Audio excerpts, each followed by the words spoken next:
पिता और पुत्र एवं पवित्र आत्मा नाम आमेन। प्रभु को शांति आपण मान सर्वदा रहो।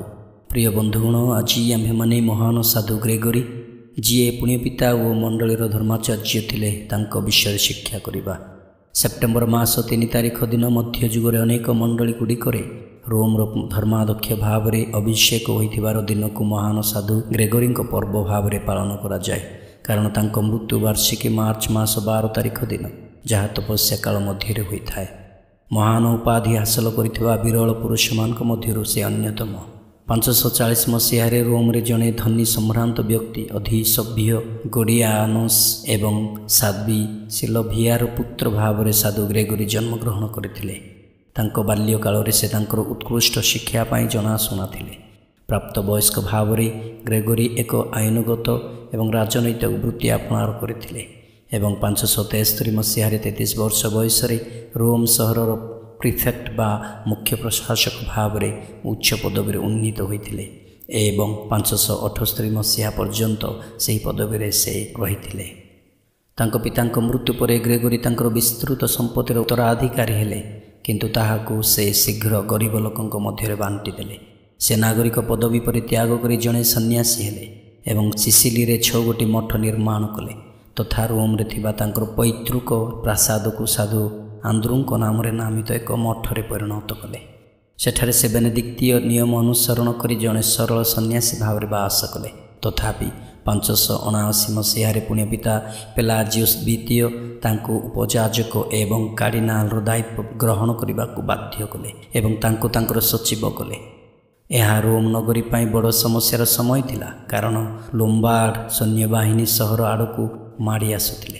तेणु सही वर्ष पुण्य पिता तांको रोमर सुरक्षा पाई सम्राट तिबेरियस द्वितीयଙ୍କ ठारू साहाय्य लड़िबा पाई कन्स्टान्टिनोपल को पुण्य पितांको राष्ट्रदूत भाव में पठाइथिले। सही पदरे रही सुधा से तांकर सन्यासी जीवन एवं आध्यात्मिक सम्मिलन जारी रखिथिले।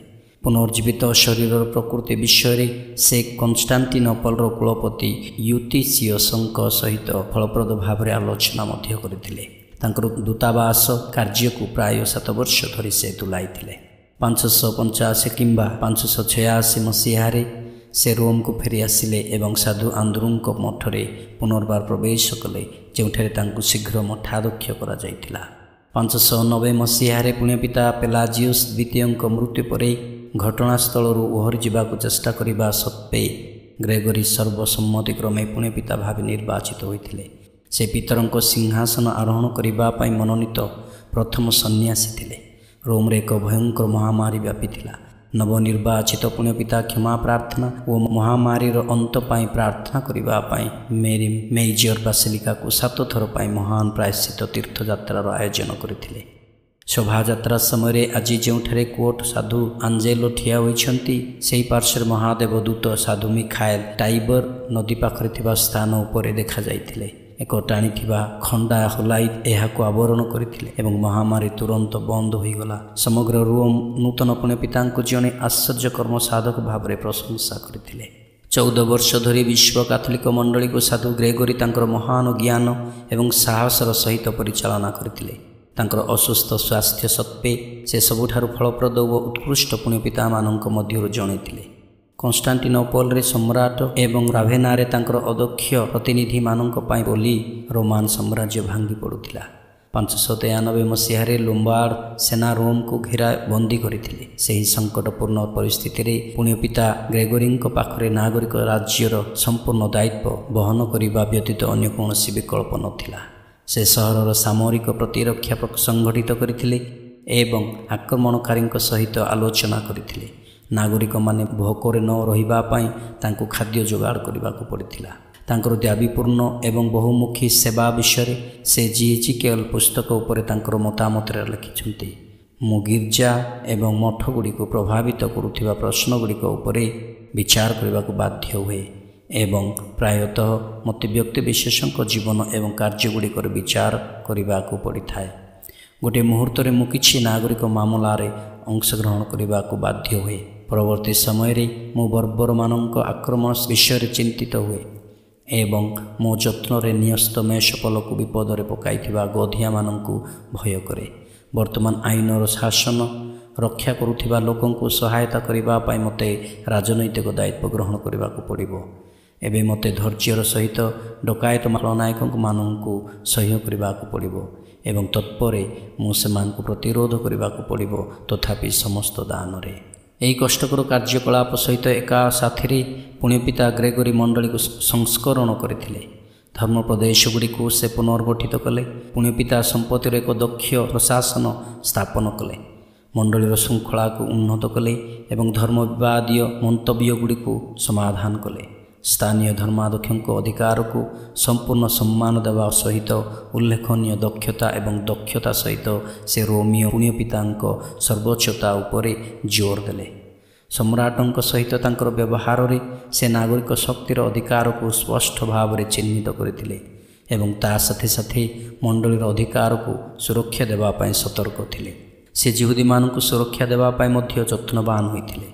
596 ମସିହାରେ ସେ କ୍ୟାଣ୍ଟରବରିର ସାଧୁ ଅଗସ୍ତିନ ଓ 40 ଜଣ ସନ୍ନ୍ୟାସୀଙ୍କୁ ପ୍ରଥମ ଥର ପାଇଁ ଆଙ୍ଗ୍ଲୋ ସାକ୍ସନମାନଙ୍କୁ ସୁସମାଚାର ପ୍ରଚାର କରିବା ପାଇଁ ନିର୍ଦ୍ଦେଶ ଦେଇ ପଠାଇଥିଲେ।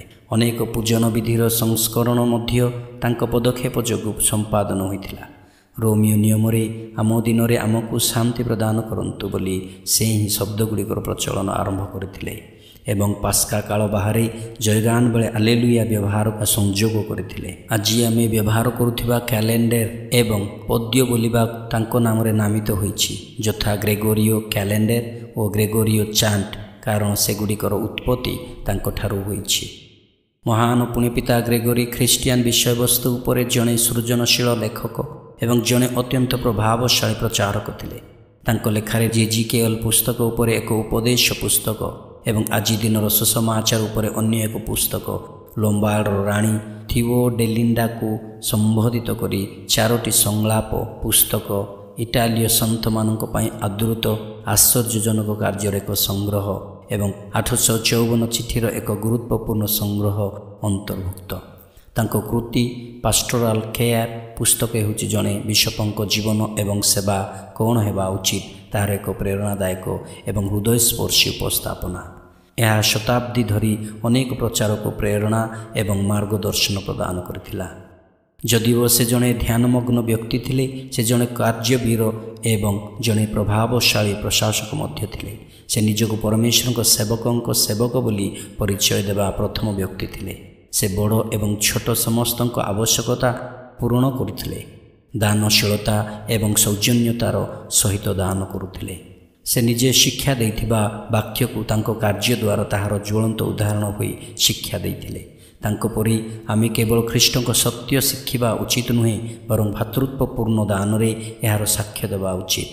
ଜେଜିକେଏଲ ପୁସ୍ତକ ଉପରେ ମତାମତ ଦେଇ ସେ କହନ୍ତି, ମୋର ଭାଇମାନଙ୍କ ସହିତ ଠିଆ ହୋଇ ମୁଁ ପରମେଶ୍ୱରଙ୍କ ବାକ୍ୟରୁ ଅନେକ ବିଷୟ ବୁଝିପାରିଲି, ଯାହା ମୁଁ ନିଜେ ବୁଝିପାରିନଥିଲି। ମୁଁ ଯାହା ଶିକ୍ଷା ଦିଏ ତାହା ତୁମେ ହିଁ ମୋତେ ଶିଖିବା ପାଇଁ ଶିଖାଇଅଛ। ଏହା ସତ୍ୟ, ମୁଁ ତୁମ୍ଭଠାରୁ ଯାହା ଶୁଣିଛି ତାହା ହିଁ ପ୍ରାୟତଃ ତୁମକୁ କହୁଛି। ପୁଣ୍ୟପିତା ସାଧୁ ଗ୍ରେଗୋରୀ ତାଙ୍କ ଜୀବନର ଶେଷ 2 ବର୍ଷ ଶଯ୍ୟାଶାୟୀ ହୋଇ ବିତାଇଥିଲେ। କେବଳ ଶାରୀରିକ କଷ୍ଟ ନୁହେଁ, ବରଂ ଅସଭ୍ୟମାନଙ୍କ ଦ୍ୱାରା ନିର୍ଜନତା ଏବଂ ବିଧ୍ୱଂସତା ହୋଇଥିବା ଦେଖି ମାନସିକ ଯନ୍ତ୍ରଣା ମଧ୍ୟ ସହ୍ୟ କରିଥିଲେ। କିନ୍ତୁ ଅପ୍ରଭାବିତ ଉତ୍ସାହ ସହିତ ମଣ୍ଡଳୀ ପାଇଁ ସେ ତାଙ୍କର ସେବା ଜାରି ରଖିଥିଲେ। 604 ସାଲ ମାର୍ଚ୍ଚ 12 ତାରିଖରେ 63 ବର୍ଷ ବୟସରେ ସେ ମୃତ୍ୟୁବରଣ କରିଥିଲେ ଏବଂ ଆଜି ସାଧୁ ପିତର ବାସିଲିକା ବା ମହାଦେବାଳୟ ଅବସ୍ଥିତ ସେହି ଭାଟିକାନ ନଗରରେ ତାଙ୍କୁ କବର ଦିଆଯାଇଥିଲା। ସେ ପ୍ରକୃତରେ ମହାନ ବୋଲି କହି ହେବାକୁ ଯୋଗ୍ୟ। ପୁଣ୍ୟପିତା ବନିଫେସ ଅଷ୍ଟମ ତାଙ୍କୁ ଏହି ଉପାଧି ଦେଇଥିଲେ। ଆସନ୍ତୁ ଆଜି ଆମେ ଏହି ଆତ୍ମାର ପ୍ରେମମୟ ଓ ଯତ୍ନବାନ ଧର୍ମପାଳକଙ୍କୁ ଆମ ପାଇଁ ମଧ୍ୟସ୍ଥତା କରିବାକୁ ଅନୁରୋଧ କରିବା, ଯେପରି ଆମେ ଜୀବନରେ ସମସ୍ତ ପରିସ୍ଥିତି ଏବଂ ଅଭିଜ୍ଞତାରେ ଖ୍ରୀଷ୍ଟଙ୍କ ପ୍ରତି ବିଶ୍ୱସ୍ତ ଏବଂ ଆମ ଭାଇମାନଙ୍କ ପ୍ରତି ଦାନଶୀଳ ହୋଇ ବଞ୍ଚିପାରିବା। ମହାନ ସାଧୁ ଗ୍ରେଗୋରୀଙ୍କ ଜୀବନରୁ କିଛି ଶିକ୍ଷା। ପ୍ରଥମ, ନମ୍ରତା। ସେ ପୁଣ୍ୟପିତା ହେଲା ପରେ ମଧ୍ୟ ନିଜକୁ ପରମେଶ୍ୱରଙ୍କ ଦାସମାନଙ୍କର ଦାସ ବୋଲି ନିଜକୁ କହୁଥିଲେ। ପ୍ରକୃତ ନେତୃତ୍ୱ ହେଉଛି ନମ୍ର ଓ ସେବା, ଗର୍ବ ନୁହେଁ। କିନ୍ତୁ ପରିତାପର ବିଷୟ, ଆମେ ଯେଉଁମାନେ କିଛି ଦାୟିତ୍ୱରେ ଭୂଷିତ ହେଲା ପରେ ଆମେ ଆମର ଅକାତକୁ ଭୁଲିଯାଉ, ପୁଣି ଗର୍ବରେ ଫୁଲିଯାଉ, ପୁଣି ନିଜକୁ ମାଲିକର ପରିଚୟ କାର୍ଯ୍ୟ ବ୍ୟବହାର ଦେଖାଇଥାଉ। ଦ୍ୱିତୀୟ, ଦୟା ଓ ସହାନୁଭୂତି। ଦୁର୍ଭିକ୍ଷ ଓ ରୋଗ ସମୟରେ ସେ ଦୁଃଖୀ ଓ ଦରିଦ୍ରଙ୍କୁ ଖାଦ୍ୟ ଓ ସାହାଯ୍ୟ ଯୋଗାଇଥିଲେ। ଆମେ ଦିନକୁ ଦିନ ସ୍ୱମୁଖୀ ଓ ସ୍ୱାର୍ଥପର ହେବାରେ ଲାଗିଛୁ। ନିଜ ପାଇଁ ଚିନ୍ତା, ଅନ୍ୟ ପାଇଁ ନୁହଁ। ନିଜେ ଭଲ ହେଲେ ଯଥେଷ୍ଟ, ଅନ୍ୟମାନେ କ'ଣ ହେଲେ ମୋର କ'ଣ ଯାଇ ଆସେ। କିନ୍ତୁ ଆମେ ଦିନକୁ ଦିନ ଦୟାଳୁ ହେବା ଉଚିତ, କାରଣ ଆମର ସ୍ୱର୍ଗସ୍ଥ ପିତା ଦୟାଳୁ, ତୁମେମାନେ ମଧ୍ୟ ଦୟାଳୁ ହୁଅ। ତୃତୀୟ, ପ୍ରାର୍ଥନା ଓ ଆଧ୍ୟାତ୍ମିକତା। ପୁଣ୍ୟ ପିତା ହେବାର ପୂର୍ବରୁ ସେ ଜୀବନର ଅନେକ ସମୟ ପ୍ରାର୍ଥନା ଓ ଧ୍ୟାନରେ ମଗ୍ନ ଥିଲେ। ବ୍ୟସ୍ତତା ଜୀବନରେ ମଧ୍ୟ ଆମମାନଙ୍କୁ ପ୍ରାର୍ଥନା ତଥା ପରମେଶ୍ୱରଙ୍କୁ ଭୁଲିଯିବା ଉଚିତ ନୁହେଁ। କିନ୍ତୁ ଆମେ ଯାତ୍ରା ଖ୍ରୀଷ୍ଟିଆନ ହେଲୁଣି। ଅତ୍ୟନ୍ତ ଦିନ ଥିଲା ଆମେ ରବିବାରିଆ ଖ୍ରୀଷ୍ଟିଆନର ପରିଚୟ ପାଇଥିଲୁ। ତାହା ଟିକେ ଭଲ ଥିଲା। ଚିନ୍ତାର ବିଷୟ, ସତରେ ପ୍ରଭୁ ଖାଲି ପର୍ବ ଦିବସର ଦିବ୍ୟ ବଳିରେ ହିଁ ବିରାଜମାନ, କିମ୍ବା ଖାଲି ନାମୀ ଦାମୀ ଯାଜକ ଦିବ୍ୟଯଜ୍ଞରେ ହିଁ ପ୍ରଭୁ ପ୍ରାର୍ଥନା ଶ୍ରବଣ କରିଥାନ୍ତି? କାରଣ ମୁଁ ଦେଖି ଆସୁଛି ସେହି ପର୍ବରେ ହିଁ ଅନେକ ଉଦ୍ଦେଶ୍ୟ, ଉତ୍ସର୍ଗ, ପୁଣି ଏତେ ଭିଡ଼ ଲୋକ। ଜାଣି ରଖିବା ପ୍ରଭୁଙ୍କୁ ଯେବେ ମଧ୍ୟ ଭିକ୍ଷା କରିପାରିବା, ତାଙ୍କର ଆଶ୍ରୟ ଓ ସାହାଯ୍ୟ ତଥା କୃପା ଲଭିବା ପାଇଁ ତାଙ୍କ ପାଖକୁ ଯିବା। ତେଣୁ ଅତ୍ୟନ୍ତ ରବିବାର ଦିନ ପ୍ରଭୁଙ୍କ ପାଖକୁ ଆମ ଉଦ୍ଦେଶ୍ୟ ଓ ଅର୍ଘ୍ୟ ନେଇଯିବା। ଚତୁର୍ଥ, କାର୍ଯ୍ୟ ଓ ପ୍ରାର୍ଥନାର ସମନ୍ୱୟତା। ସେ କହୁଥିଲେ ଯେ ପ୍ରାର୍ଥନା ଓ କାମ ଦୁଇଟିର ସମନ୍ୱୟ ଆବଶ୍ୟକ। ଆଧ୍ୟାତ୍ମିକତା ଓ ଦୈନନ୍ଦିନ କାର୍ଯ୍ୟରେ ସମତା ରଖିଲେ ଜୀବନ ଶାନ୍ତିମୟ ହୁଏ। କିନ୍ତୁ ଅନେକ ସମୟରେ ବେଶୀ କଥା କହୁ, ତେଣୁ କଥାରେ ବୀର ଓ କର୍ମମୟ ଜୀବନରେ ଜିର। ସାଧୁ ଆମକୁ ଶିଖାନ୍ତି, କଥା କହିବା ଅପେକ୍ଷା କାର୍ଯ୍ୟ କରିବା ଅତି ଉତ୍ତମ। ସ୍ୱଳ୍ପ କଥା କହିବା, ଅଧିକ କାର୍ଯ୍ୟ କରିବା। ସାର କଥା, ପୁଣ୍ୟ ପିତା ଗ୍ରେଗୋରୀଙ୍କ ଜୀବନ ଆମମାନଙ୍କୁ ନମ୍ରତା, ଦୟା, ପ୍ରାର୍ଥନା, ସାହସ, ଭଲମତି ପ୍ରଚାର ଓ ସମନ୍ୱୟମୟ ଜୀବନର ଶିକ୍ଷା ଦେଇଥାଏ। ଧନ୍ୟବାଦ।